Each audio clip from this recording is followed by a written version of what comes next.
is CBS News Miami. Good afternoon, and thank you for joining us. I'm Naja Sherman, and welcome to CBS News Miami's 4 p.m. Quickcast. We begin with breaking news. Fire burned through a warehouse in Hialeah late this afternoon. This is along Northwest 102nd Avenue and West 108th Street. Chopper 4 over the scene. This is in the warehouse district. Multiple crews battling those flames. No word yet if anyone was inside when the fire broke out. We'll have a live report coming up tonight at 5. Developing now, Cuban-American actor William Levy was arrested in Weston. Police say he is facing charges of disorderly intoxication and trespassing. The 44-year-old telenovela star was booked in the Broward, Maine jail. He is set to be released on bond. Deputies picked him up at a restaurant on Weston Road last night. They say he was highly intoxicated and causing a disturbance. Levy is known for his roles in Resident Evil: The Final Chapter and the Single Moms Club.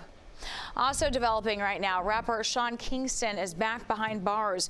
He's awaiting sentencing on a federal wire fraud conviction from last month. The 35-year-old singer was unable to come up with bail. Anderson and his mother, Janice Turner, were found guilty of wire fraud and conspiracy to commit wired fraud last month. She was sent to prison after the conviction. Officials are searching for suspects after a man was killed in an early morning shooting. It happened at a Northeast Miami-Dade apartment complex. CBS News Miami's Ted Scouten has the latest from the scene. The call came in just before 6 this morning, a shooting at an apartment complex at Northeast 6th Avenue and 151st Street. Someone must have called for gunshots, and that's when they identified the victim lying on the ground. Deputies found a man outside. He had been shot. He was pronounced dead on the scene. Now investigators are asking for help. At this moment, we don't have much information. We have no subject information. So we are asking the community. It was early on in the morning that if you saw anything or heard anything or have any possible video, to please step forward with that information. And that was Ted Scouten reporting.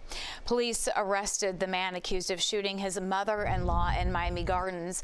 Miami Gardens police tell us they picked him up at 199th and Northwest 37th Avenue.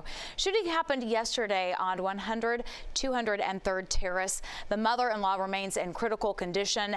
Neighbors say that he was living with his wife, children, and mother-in-law until they separated.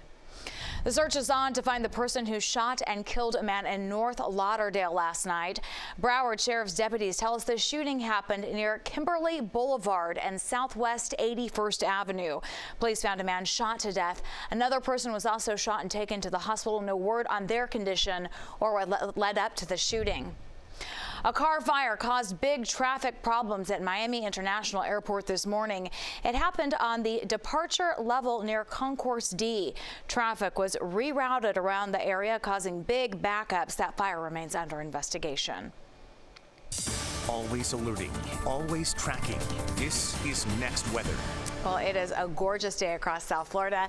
Next with our Chief Meteorologist Ivan Cabrera is tracking what's ahead. Yeah, just a few clouds out there. Really a nice looking day, no question about it. Humidity's low, our temperatures are comfortable, and this is what we have to look forward to the next few days. Still tracking a weak front. It's over North Florida. Tomorrow it'll arrive, but it will arrive with not much fanfare here, as it really doesn't have big difference of air masses behind it or in front of it. It's going to crash into all this dry air we're enjoying. That's why the humidity is so low. Check temperatures now. We hit mid-80s this afternoon. We're in the low 80s now, and there's just hardly any cloud cover out there. Not just across Florida, but across the southeastern U.S. There's the boundary there. There's the front, but it doesn't have much with it. In fact, I have radar on. There's just nothing there. It's not even raining where the front is. So by the time it gets here, with all this dry air on top of us, and you can see that in the orange there, it just doesn't have much of a chance. So I've lowered rain chances to nothing, I think, for tomorrow. Next Weather 7-day will show that. And towards the end of the period, things will begin to change. But for right now, it is just locked in, this pattern, with low humidity and with nice weather continuing with clear skies and just a few clouds. Now, once the front moves south, the difference will be as we head into, I think, Thursday and particularly Friday, the winds will start increasing here because we're going to have the big high to our east, front to the south, and the pressures are going to start increasing here. So when you get that, you start getting an east wind that becomes a bit annoying and, in fact, dangerous for boating conditions towards the end of the week and into the waters as well with those rip currents. But for you and me, really, the wind isn't going to be strong enough, I don't think, to impact our daily info here as we check in on the humidity. You can see that just about the same the next few days. Eventually, you see a little bit of green there. That is when I think the pattern will begin to change. It's going to be so gradual, though, because this high is so strong, it'll weaken some and it'll start allowing a little bit more moisture in. So towards the end of the next 7 days, about 10% rain chances here, but we're going to stay pretty dry.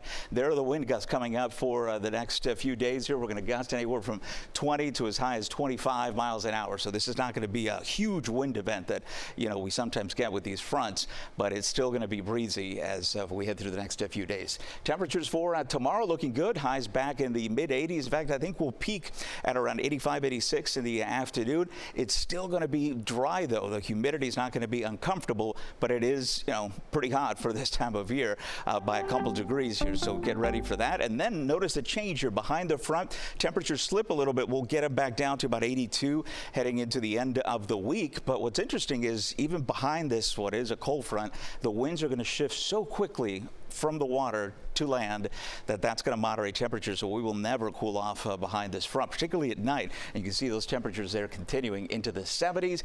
Easter still looks good. In fact, I had a rain chance, if you recall, yesterday, about 10% for a couple of isolated showers. I think it's so dry now, I've taken that out, so I think we're dry through the next 6 days. The next rain chance, and it's not a lot, is only 10% coverage beginning next Tuesday. Ben, thank you.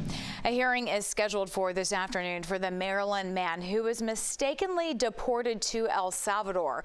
The Trump administration and El Salvador's president have signaled they do not plan to take any action. CBS News Miami's Natalie Brand has the latest. Ahead of his Oval Office meeting with El Salvador's president, a camera caught President Trump discussing sending U.S. citizens who commit violent crimes to El Salvador. Homegrowns are next. The homegrowns. You got to build about 5 more places. Yeah, that's fair. All right. It's not big enough. Later, in front of a larger group of reporters, the president said his attorney general was looking into the idea. I'm talking about really bad people. Really bad people. Every bit as bad as the ones coming in. Former federal judge John Jones says deporting Americans is unconstitutional, pointing to the 8th Amendment, which prohibits cruel and unusual punishments. Not only chilling, but it's also not going to be legal. The administration is also facing an intensifying legal fight to return a Maryland resident after admitting an administrative error prompted Kilmar Abrego Garcia's deportation to El Salvador last month. A judge ruled in 2019 he could not be returned to his home country for fear of persecution.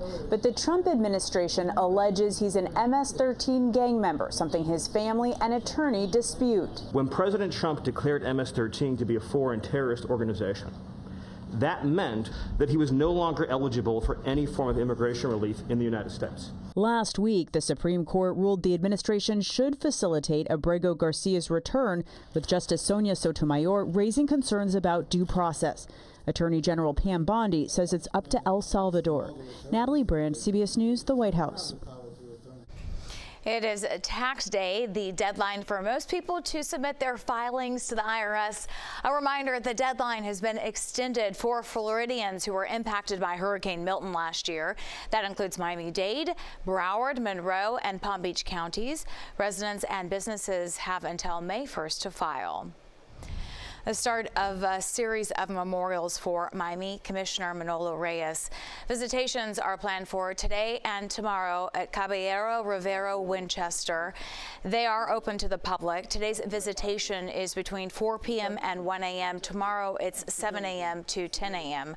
Remembrances continue tomorrow night at Miami City Hall and St. Michael Catholic Church.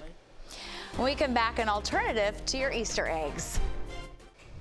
New details in the deaths of legendary actor Gene Hackman and his wife. New public health records show investigators discovered dead and live rodents on his property.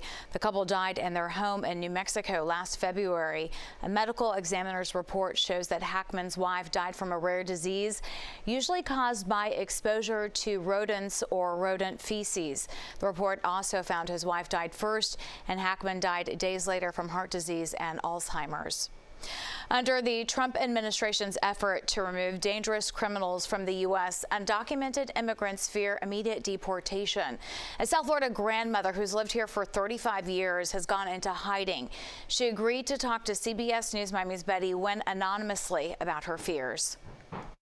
I came here illegally, but I'm not a criminal. I work my butt off every single day.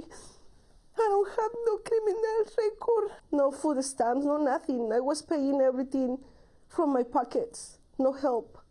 You paid your taxes? Yes, I pay my taxes for 3 decades.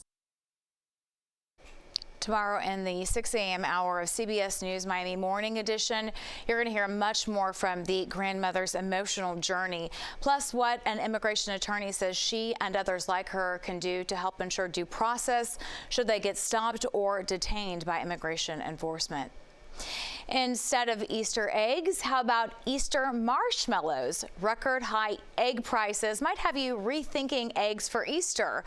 Marshmallow makers have the idea, it's a unique idea. This marshmallow dip and decorate kit will cost you around $2. It comes with a bag of extra large marshmallows, 6 dies, and decorating pins for designs. Cute. And look at these extra cute babies dressed up to celebrate Easter. Joe DiMaggio Children's Hospital shared these pics of NICU babies. They're at Memorial Hospital in Miramar doing their best bunny impressions, ears and all. These young patients were dressed in the usual Easter colors with a few carrots and, of course, Easter eggs. Too adorable. Well, that does it for the CBS News Miami Quickcast. I'm Nasha Sherman. Stay tuned for more news right here on CBS News Miami and have a wonderful day.